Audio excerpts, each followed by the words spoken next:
What's going on? Jason Phillips here, owner and founder of the Nutritional Coaching Institute. And what you are about to watch is a clip from a podcast that I did with the guys over at Recomp. In fact, it's their most downloaded episode ever, titled How to Lose Fat and Build Muscle at the Same Time. Now, if you know anything that I have put out into the space, you know I'm a big believer you can't do this, but in this clip, I do talk about ways where maybe it's possible. So do me a favor, check it out. Let me know what you think. Leave me a comment below if you have any questions. And of course, if you're supportive of the 1 billion person mission, 1 billion lives changed in this world, hit that like button, get yourself subscribed, and we'll keep delivering all the content that allows you to change your own life or perhaps change the lives of others. Enjoy the clip. See you at the end. I was thinking we covered that topic up there. How to lose fat and build muscle. I think most of the questions we get surrounding nutrition are around those two things right there.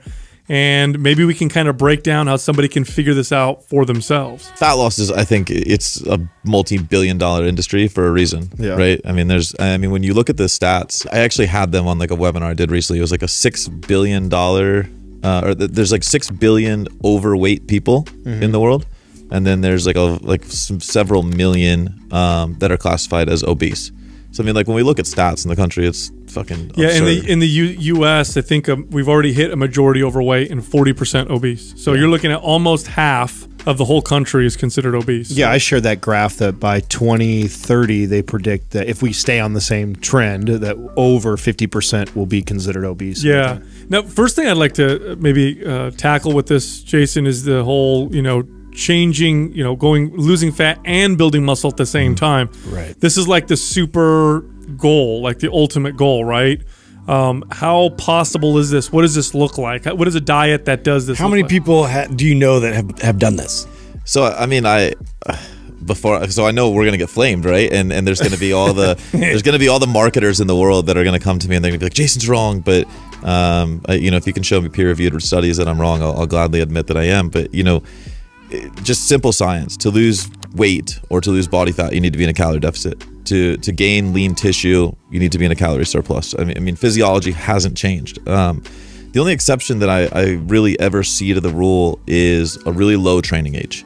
And I'll even tack onto that like a completely like off the wall training stimulus, so like a low training age in a new stimulus, like somebody that is an experienced bodybuilder or they've done like hypertrophy style or global gym style training for quite some time, and all of a sudden they go to CrossFit. Like the volume completely changes, like the metabolic stimulus changes. Like I've actually seen some recomp there. Well, they're getting the same benefits that we talk about a lot on the show, and the debate or the argument that I'd have with you is that where I think you're alluding to right now is kind of that those beginner lucky results that everybody kind of gets. The newbie gains. Exactly, the newbie gains. If you come in, you've never really weight trained before in your life, and you come in the gym and your goal too is fat loss. So let's say your main goal, I want to lose 30 pounds of fat, but your method of doing so, you've listened to Mind Pump, you know that building muscle or lifting weights is the most ideal way. So you start lifting weights. What happens a lot of times, even in a caloric deficit, is because this person's never touched any weights, they also build a little bit of muscle along the way. I think you have to have a really, really loud muscle building signal and a very, very responsive adaptation process at the same time.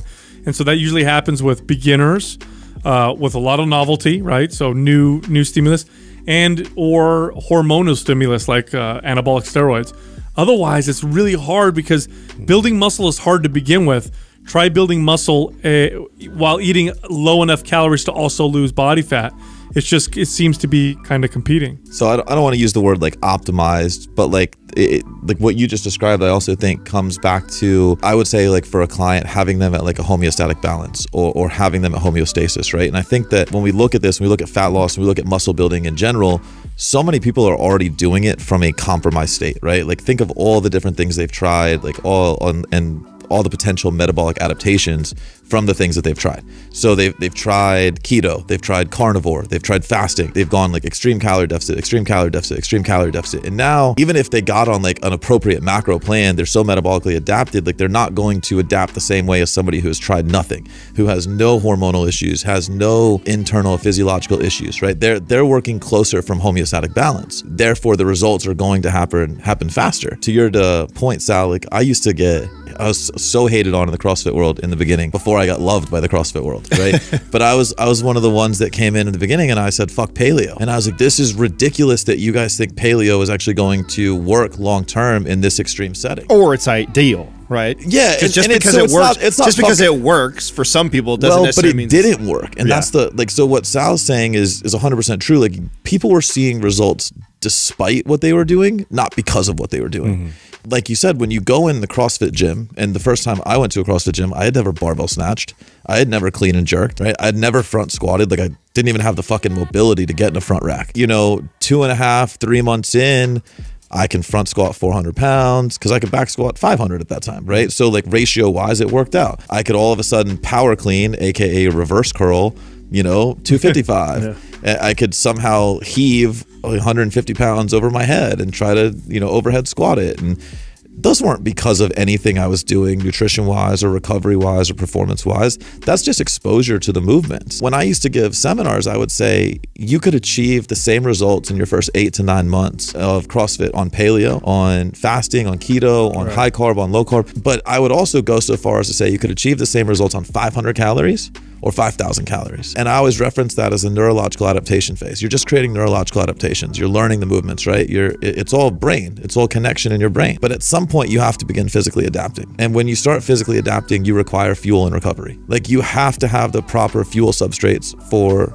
the stimulus that you're providing to your body. Well, when you're trying to add tissue, that requires a certain amount of energy. Absolutely. Now, I'll argue that neurological adaptations also require energy, but not nearly to the same extent. Not nearly. I don't think you could go in with 0 calories, but I think that your average we live in an obese world, right? It's your average detrained person, I see people that don't eat until dinner and they're like, I'm fucking PRing everything. And they would be like, it's gotta be paleo. Well, no, actually, you started eating whole foods, you have less inflammation, and you have exposure to new movements. Yeah, you just started working out. Exactly. Yeah. So, okay, so let's say someone says, I wanna build muscle and burn body fat, and you're saying, look, under most circumstances, in most situations, probably not going to happen. It's not going to happen at the same time. What should they focus on first? If I want to lose fat and build muscle, which one should I aim for first? So I'm a big believer in, like, your body's most efficient in like the 8% to 12% body fat range, right? So if you're coming to me and you're shredded and you're 6%, I hope you don't want to lose fat, but listen, like anyone that heard our first podcast, I started as anorexic, so I get it.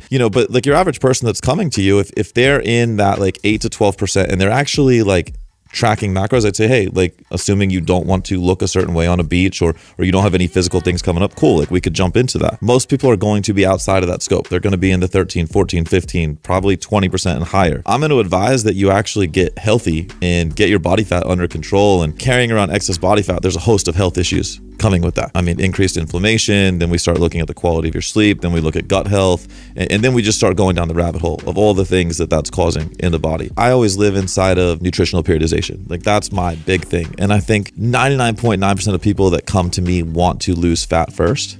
But a lot of people have done such extreme things that they've almost, I don't want to say this in like the wrong way, but I want to say in a way that it comes across, they've almost lost the right to lose fat. They've become so metabolically adapted. Their mental issues with food, like their relationship with food, the way that they handle dieting, the process in general, if I allow them to undertake those things, I'm only going to do them more harm than good. Now, Sal, to go to your point, we could look at the physique and we could say, hey, maybe it is proper for them to lose fat first and then gain muscle. But if I get to know the person and I see where this is going and I know I'm setting them up for disaster, I can't ethically as a coach do that. I talk in the certifications, I talk that my results with a client are defined 10 years from now, not 10 weeks from now. And if I didn't give you the tools to be successful for the next decade, I failed you as a coach. All right, there you have it. How to lose fat, how to build muscle, and obviously how to put the whole journey together. So if you have any questions, do me a favor, leave me a comment below. Let me know what your thoughts were on the conversation I had with the guys. And of course, if you want to be a part of the 1 billion person mission, just hit that like button,